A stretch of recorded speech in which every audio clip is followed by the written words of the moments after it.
20h. Découvrez l'actualité nationale et internationale sur votre radio. Radio Côte d'Ivoire, 88.0. 88.0 Abidjan. 88 FM Abidjan. 24h/24. Radio Côte d'Ivoire. Numéro 1. Numéro 1. Sur l'info. Et le sport. Vendredi 19 novembre 2021, c'est la journée internationale de l'homme. Bonne journée à tous les hommes à l'écoute de Radio Côte d'Ivoire. Madame, messieurs, bonjour et bienvenue sur la radio numéro 1 sur l'info et le sport. Vous êtes dans la deuxième session de l'information. Tout de suite, le journal. Denise de la Fafiette, c'est à vous pour les titres. Secteur énergétique et bâtiment, de nouvelles normes édictées par l'UMOA entreront en vigueur dès janvier 2022. Il s'agit notamment de l'étiquetage sur les lampes électriques et les appareils électroménagers. L'Agence japonaise de coopération internationale, la JICA, a ouvert un atelier à Daloa sur les projets de développement des infrastructures locales. La cible, les agents de collectivités territoriales. Et puis dans l'actualité internationale au Rwanda, l'exaspération monte face à la multiplication des radars. Bonjour Denise de la Fafiette. Bonjour Estelle Assemou, bonjour à tous.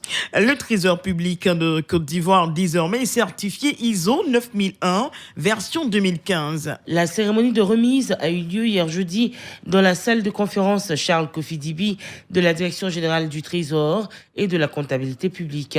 Ce sésame a été obtenu en 2018.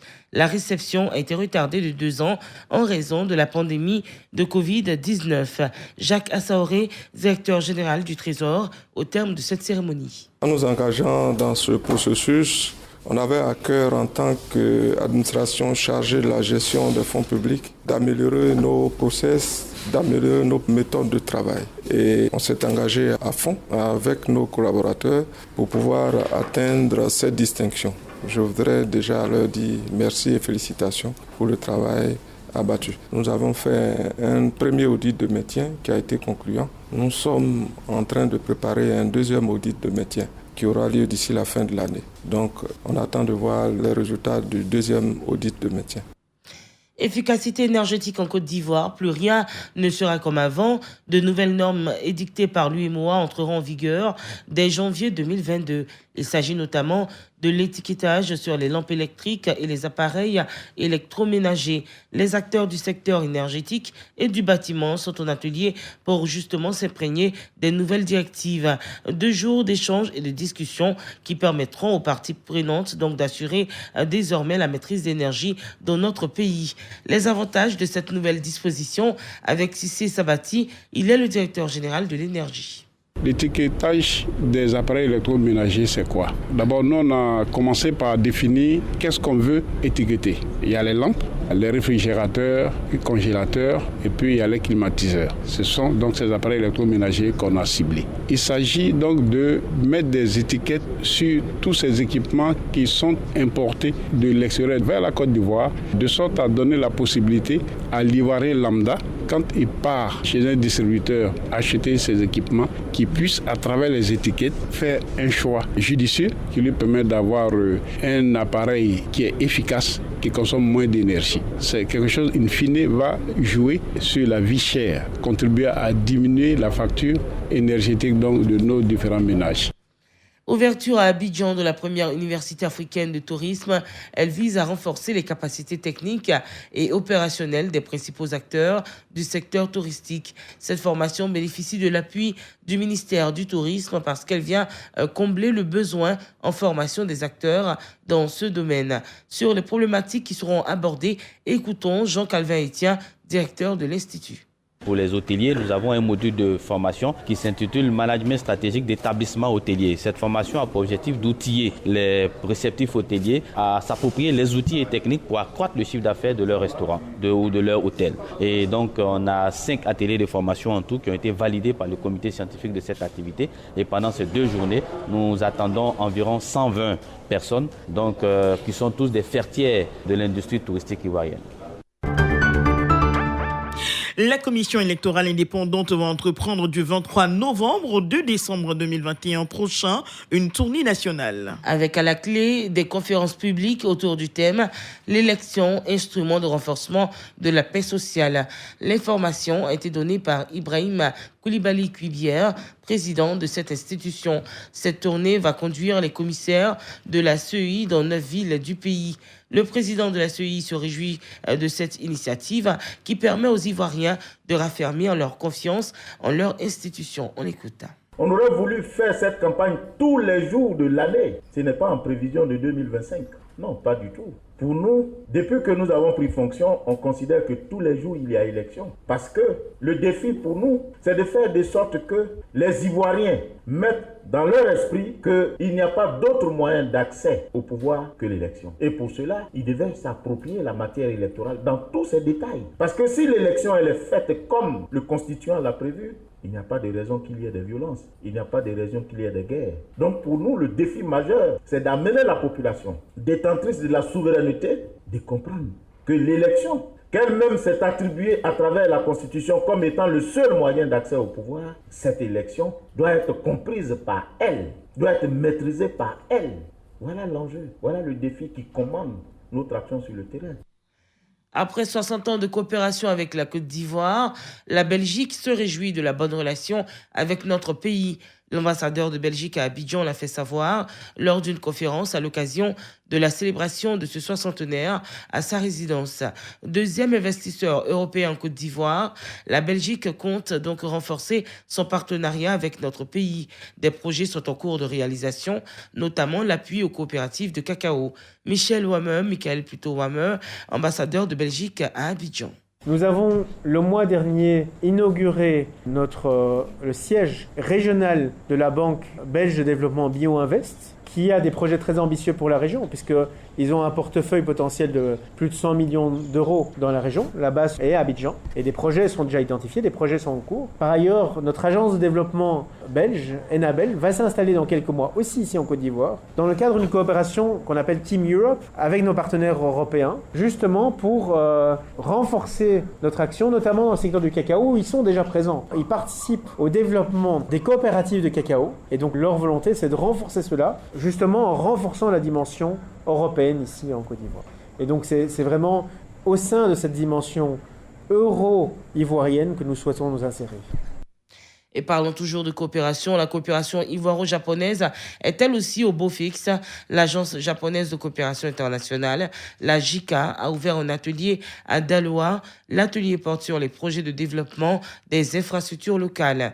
Les agents des collectivités territoriales du Haut-Sassandra ont vu leur capacité renforcée. Les précisions de Alassane Koulibaly. L'objectif de cet atelier est d'amener les parties prenantes qui sont les collectivités territoriales à comprendre le mode de sélection des projets pilotes, des infrastructures scolaires et des infrastructures de l'hydraulique villageoise. À travers cet atelier, l'Agence japonaise de coopération internationale JICA veut renforcer les capacités des collectivités territoriales, précise Dr Jonathan Seri, consultant. Ce n'est pas un projet de construction d'infrastructures, mais c'est plutôt un projet de renforcement de capacités. Donc nous voulons développer des modèles de planification de développement basés sur la priorisation. Je peux dire c'est un héritage que nous voulons léguer aux collectivités pour leur permettre d'exercer auprès de leurs communautés respectives. Les participants au séminaire se réjouissent de l'initiative de la JICA. Sekou Sanogo, préfet du département de Zoukougou.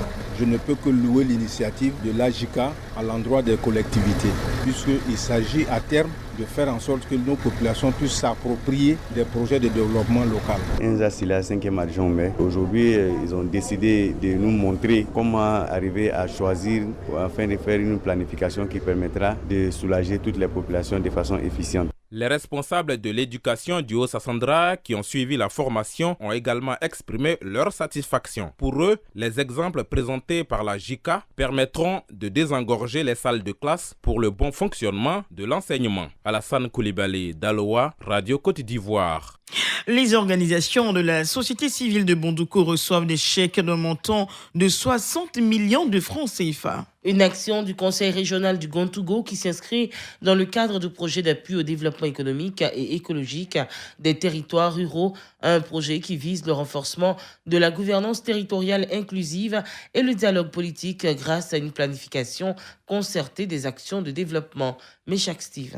C'est au total 14 organisations de la société civile de Bondoukou qui viennent de bénéficier de chèques de 60 millions de francs CFA répartis entre 3 et 5 millions pour chaque organisation dans le cadre du financement d'un projet pour le renforcement de la gouvernance et le dialogue politique pour le bonheur des populations. Kosunu Kwasi Ignace, président du conseil régional du Gontougo. Chers récipiendaires, nous sommes fiers de vous compter au nombre de nos amis. Vous qui avez su, par votre travail, par votre vive intelligence et votre esprit éclairé, vous offrir une formidable opportunité de réaliser vos rêves et celui de vos membres. J'ose croire donc que la réalisation de vos projets contribuera à la gestion apaisée du foncier dans notre région. Le recevant ces chèques, le porte-parole des bénéficiaires et par ailleurs président du collectif des ONG et associations de Bondoukou n'a pas manqué d'exprimer la gratitude des OSC à Doubini. Je suis heureux parce que l'exception est démise à Bondoukou avec le conseil régional. Parce que ça fait la deuxième fois que le conseil régional renouvelle sa confiance envers les organisations de la société civile. Je voudrais encore vous dire merci et dire qu'il y a encore d'autres défis à relever afin que nous puissions prendre notre part à vos côtés dans le développement de la région de Gontougo de façon totale. Le projet Écoutez, qui s'étendra sur 4 années, est exécuté dans 7 conseils régionaux de la Côte d'Ivoire avec pour objectif principal valoriser l'économie rurale et améliorer les conditions de vie des populations. Méchac Steve, Bondoukou pour Radio Côte d'Ivoire. Dans l'actualité internationale au Rwanda, l'exaspération monte face à la multiplication des radars. La polémique enfle au Rwanda face au nombre grandissant de radars dans le pays. Ils ont fait leur apparition un peu partout le long des routes cette année dans le cadre de la politique nationale de lutte contre l'insécurité routière. Mais ces derniers jours, le mécontentement grandit dans la rue et sur les réseaux sociaux face à des amendes toujours plus fréquentes et parfois salées. C'est la fin de ce journal, on rappelle l'essentiel. Secteur énergétique et bâtiment, de nouvelles normes édictées par l'UEMOA entreront en vigueur dès janvier 2022. Il s'agit notamment de l'étiquetage sur les lampes électriques et les appareils électroménagers. Et puis les agents des collectivités territoriales du Haut-Sassandra sont en atelier de formation à Daloa. L'atelier porte sur les projets de développement des infrastructures locales, une initiative de l'agence japonaise de coopération internationale. Merci à vous, Denise de la Fafiette. Madame, Monsieur, c'était le journal de 7h. On vous retrouve à 8h pour le Flash Afrique. À tout de suite. À présent, le dossier de la rédaction de Sam Conan nous intéresse. À San Pedro, les agents recenseurs sont visiblement dans les différents quartiers de la ville. Mais comment l'opération se déroule-t-il ? Les populations adhèrent-elles à l'opération ? Quelle est l'implication du corps préfectoral ? Les réponses dans ce dossier sur comment l'opération se déroule à San Pedro avec Sam Conan. L'opération de recensement général de la population et de l'habitat 2021 a démarré hier à San Pedro par la reconnaissance. Depuis ce mardi, l'opération est entrée dans sa phase pratique. Les agents sillonnent les quartiers comme ici à Seweke pour numéroter les bâtiments et enquêter afin de recenser les populations. Traoré Ngolo, directeur régional de l'Institut national de la statistique. Là, nous sommes dans un cas pratique où l'agent a commencé à numéroter. Bon, c'est le début de l'îlot, il se trouve que c'est une école. Dans ce cas, vous avez vu, nous avons mis RP 2021-2021. Ensuite, le numéro de l'îlot, c'est le premier bâtiment de la ZD de l'agent. Et on met le S parce que c'est une école. On a vérifié, personne ne dort là, donc c'est un service. Dès qu'on trouve des personnes qui sont disponibles, on commence à faire le dénombrement proprement dit. Dame Nyali Kali Louise reçoit les agents recenseurs à son domicile. Le petit là, il est venu, il dit, il va faire recensement. Il dit, des fois on dit, on fait recensement et puis, c'est pour nous envoyer du riz. Je vais dire à mes voisins, ceux qui ne sont pas là, je vais les dire, s'ils viennent, ils n'ont qu'à ouvrir les portes, que le recensement passe. C'est pour nous sauver. Surtout, nous sommes les vieilles, mais c'est pour sauver nos enfants demain. et c'est l'avenir de nos enfants demain. Au quartier Kourmen, un volontaire sensibilise les populations en langue locale. L'opération a été lancée lundi par le préfet de région. Afin de se faire une idée du bon déroulement, il a dépêché Claude Yao Kofikan, l'un de ses secrétaires généraux, sur le terrain. Nous voyons que ça a commencé, les agents sont sur le terrain, tout se passe normalement. Nous demandons donc aux populations d'accueillir à bras ouverts les agents qui viennent pour que cette opération puisse se faire dans de bonnes conditions. L'opération de recensement général de la population et de l'habitat 2021 prend fin le 28 novembre prochain. Merci beaucoup. C'était donc le dossier de la rédaction de Sam Conan. Madame, Messieurs, retrouvons notre correspondant à Washington, Roger Billon. Washington Bureau, votre fenêtre sur l'Amérique, une coproduction RTI-VOA. Bonjour à tous. Au menu de Washington Bureau cette semaine, l'inflation galopante aux États-Unis et l'inculpation de Steve Bannon, un proche de Donald Trump, dans l'enquête sur l'assaut du Capitole le 6 janvier. Bienvenue à Washington DC. L'inflation est au plus haut ici aux États-Unis. Les prix ont grimpé pour un certain nombre de produits de consommation alors que l'économie américaine tente de sortir de la pandémie de coronavirus. Jean-François Seznec, spécialiste des affaires et de la finance, nous situe ici sur les causes et les effets de cette envolée des prix. Je ne pense pas que ce soit maîtrisable parce que c'est vraiment une inflation de base. Il y a beaucoup de demandes sur beaucoup de produits parce que les gens sortent de la pandémie et commencent à consommer énormément. Il y a tout un tas de problèmes structurels avec les transports, comme les bateaux, etc. Il y a aussi des problèmes dans les pays qui approvisionnent les États-Unis, comme la Chine en particulier, qui ont du mal à produire assez pour la demande. En plus, il y a beaucoup de compagnies qui aimeraient trouver des travailleurs mais n'arrivent pas à les avoir. Ils sont obligés de faire monter les salaires. Et donc, il y a une inflation structurelle qui est très difficile de maîtriser. L'administration Biden estime que la nécessité d'adopter le paquet de dépenses sociales de près de 2 000 milliards proposé par les démocrates peut changer la tendance de la courbe. Peut-être, mais ça pourrait aussi provoquer l'inverse. Ça pourrait aussi faire monter l'inflation encore plus parce que ça voudrait dire qu'il y aura encore plus de liquidités sur le marché et que les gens auront plus de facilité à ne pas travailler, si vous voulez, ou bien à avoir des avantages et vont demander plus de leurs employeurs. Donc, ça pourrait faire monter les prix. C'est peut-être une nécessité de le faire, ce que veut faire l'administration Biden, mais il ne faut pas se faire d'illusions. Ça pourrait faire monter l'inflation encore plus, à mon avis. C'était Jean-François Seznec, politologue spécialisé dans les affaires et la finance. Abidjan, Washington, Washington, Abidjan. Steve Bannon, proche allié de l'ex-président américain Donald Trump, a plaidé non coupable cette semaine des charges d'entrave aux prérogatives d'enquête du Congrès sur l'attaque contre le Capitole le 6 janvier. Les détails avec Michel Joseph. Convoqué par la commission à majorité démocrate, Steve Bannon avait refusé de témoigner en invoquant le droit des présidents à ne pas révéler la teneur de certains documents et discussions. L'ancien conseiller de 67 ans est poursuivi pour avoir refusé de témoigner et de transmettre des documents à la commission spéciale de la Chambre des représentants qui enquête sur le rôle de l'ancien président républicain Donald Trump dans l'assaut de ses partisans sur le temple de la démocratie américaine. Il encourt entre 30 jours et 1 an de prison pour chaque chef d'inculpation.